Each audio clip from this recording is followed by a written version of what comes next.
So what happens when A24 dives headfirst into capitalism, obsession, and the price of desire? The Materialists isn't just a film, it's a mirror held up to modern ambition, entitlement issues, and unrealistic expectations. But is it a masterpiece or just beautifully packaged chaos?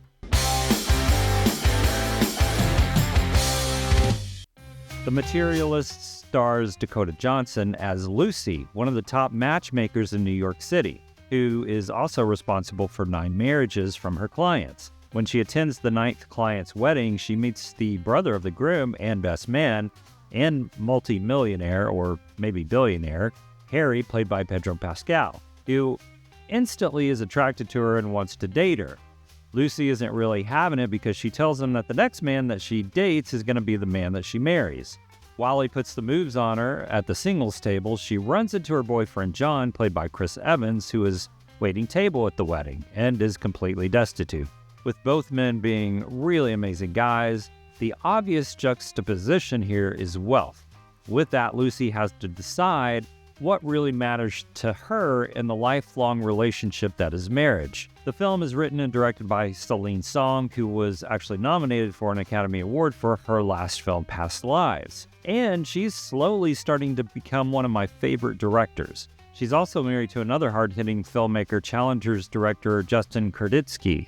Celine Song, who was at one time a matchmaker in New York, is why this film works so well. The film has such a real, authentic feel to it in the writing, and because of her experience as a matchmaker, you can tell that she really got a feel for people at their most vulnerable.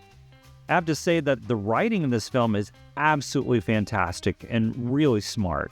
It's a very fresh take on the romantic comedy. I don't know if there's ever been a romantic comedy that actually made you think like this one does and still holds all of its charm and heart. Song does this amazing job setting up lines in the film and bringing them back in either ironic ways or in a way that basically tears down the meaning of what that line meant in the beginning of the film. This screenplay is, I think, an Academy Award-winning screenplay, in my opinion, and is Song at her best. This film reminded me a lot of the French films of the past and has that feel to them, and sort of combined with the amazing films of Billy Wilder, like The Apartment. This film seems like it's just your standard generic rom-com from the trailer, but it goes so much deeper and gets pretty dark and heavy. It walks the line between funny and way too real, especially when it comes to what her clients want in a partner. 6'2", doctor, lawyer, banker. I get along much better with girls in their 20s.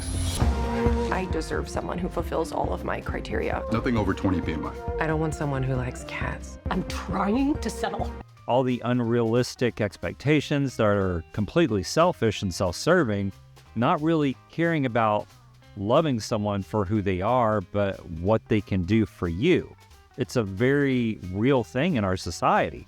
This film is a mirror into our entitlement issues in a me culture. Even Lucy, who is all about helping finding others find their person, sees marriage as more of a business transaction, and who is sort of cold and very systematically businesslike. She's all about the numbers and what makes someone a great match on paper, and I immediately disliked her in the beginning of the film. Not because I thought she was just an awful person, but I didn't like her personality. And I thought that I wasn't going to really like this film because our hero wasn't likable, and I didn't really want to root for her.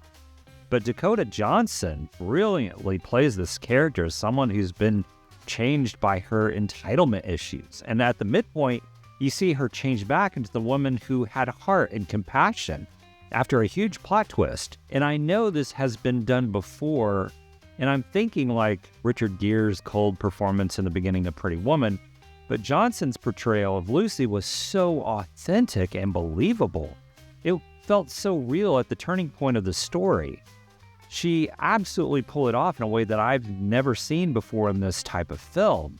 Pedro Pascal's here. It was a lot of fun to watch. Pascal is great as this suave millionaire with all the confidence in the world, and if you watch his eyes and facial expressions during the singles table scene, Pascal becomes this character. He has this huge presence when he walks into a room. He also has a vulnerable scene at the end where you realize that sometimes confidence in a person isn't what it really seems. It was interesting because I thought I'd see more of Pascal in this film, and you think for a second that there might be a flaw in the writing. But his presence in the film and lack of was very intentional, and when you realize why, it's actually pretty brilliant. Chris Evans is great as Lucy's ex, John. You can feel his struggle and his poverty and his lack of self-worth, especially when Lucy leaves him because he's poor. His character feels real and gritty, but with so much heart. He's sort of the only real character in the film because of what he doesn't have compared to what other characters have or believe that they should have or deserve. The cinematography in the film is beautifully shot in that very symmetrical style, where so many shots feel like a photograph. From a top-down plate of a half-eaten breakfast, a wide shot of Johnson on a sofa with a very symmetrical bookshelf behind her, the world of the rich is given this beautiful symmetry compared to John's world of poverty, where the composition of the frame is a little off and a little messy. New York, the city itself, is also shot beautifully, and the composition of the city makes New York also one of the beautiful characters in the film. The sound design and music of the film is very purposeful. Everything from the sound of Johnson's heels on the pavement to the beautiful, soft, serene music during scenes with Lucy and Harry. The choice of songs are sort of what you would expect from a classier rom-com. They don't utilize modern-day popular love songs, but pull from some beautiful classic love songs. Everything from the writing, acting, sound design, cinematography, set design, everything fits like a puzzle piece perfectly into a well-made film.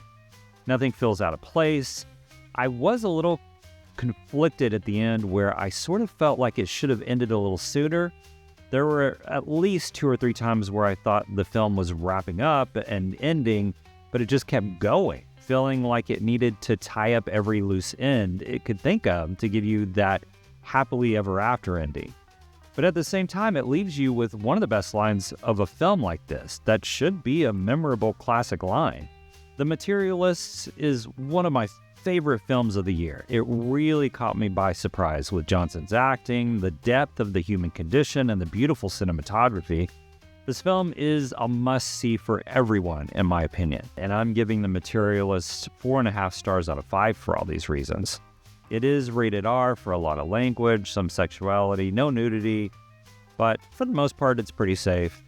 This is actually one of the best films of the year, in my opinion. But honestly, I want to know what you think. It's your opinion that matters most. You're the one who has to watch this movie. So let me know what you thought of this new A24 rom-com.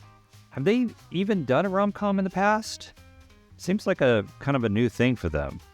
Like and subscribe for all the latest movie reviews from theaters, and thank you so much to you who already have. It really means so much that you choose to watch this channel. So thank you again, and remember, don't wait till it streams. Let's go to the theaters and let's see it together. I'm turning 48 and I think I need to meet someone more grown. I have a really beautiful client. She's 31.